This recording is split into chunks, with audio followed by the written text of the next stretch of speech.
Μετά από κλήση της εισαγγελίας Εβετών, κλήθηκε ο κύριος Αποστολόπουλος για να δώσει εξηγήσεις στα πλαίσια προκαταρκτικής εξέτασης, η οποία διατάχθηκε μετά τις καταγγελίες του βουλευτή των Ανεξάρτητων Ελλήνων, κ. Χαϊκάλη.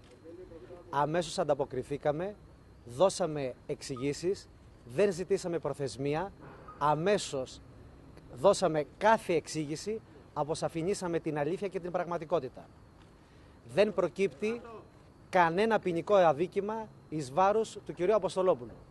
Δεν υπάρχει κανένα πολιτικό θέμα όπως το παρουσιάζει ο κύριος Χαϊκάλης. Αυτοί που έχουν διαπράξει αδικήματα κατά την εκτίμησή μας είναι ο κύριος Χαϊκάλης και πολιτικά τοπήματα. Ποια είναι η δική σας αλήθεια? Τι έχει συμβεί δηλαδή? Δεν έχει συμβεί τίποτα από όσα αναφέρονται. Η πραγματικότητα είναι όπως την διατύπωσε ο κύριος Αποστολόπουλος. Ο κύριος Αποστολόπουλος είναι στα βίντεο που προσκόμισε ο κύριος Χαϊκάλης? Είναι εκείνος αυτά τα βίντεο? Μιλάει εκείνος? Τα βίντεο, όπως γνωρίζετε, όπως το ισχυρίζονται και οι αρχές, και οι ίδιοι είναι μονταρισμένα. Σήμερα ο κύριος Αποστολόπουλος κατέθεσε την αλήθεια και την πραγματικότητα χωρίς μοντάζ.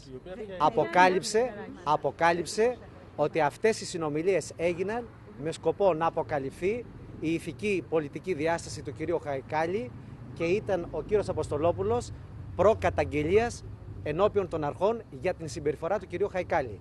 Αυτά προς το παρόν. Η υπόθεση δεν έχει κανένα πολιτικό ενδιαφέρον όπως παρουσιάζεται από την πλευρά των αναφερόντων.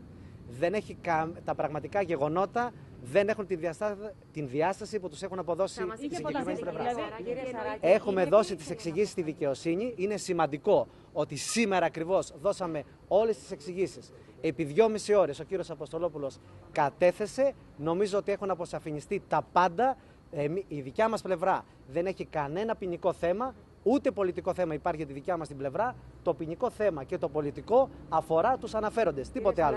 Θα τα πούμε. Ο κύριος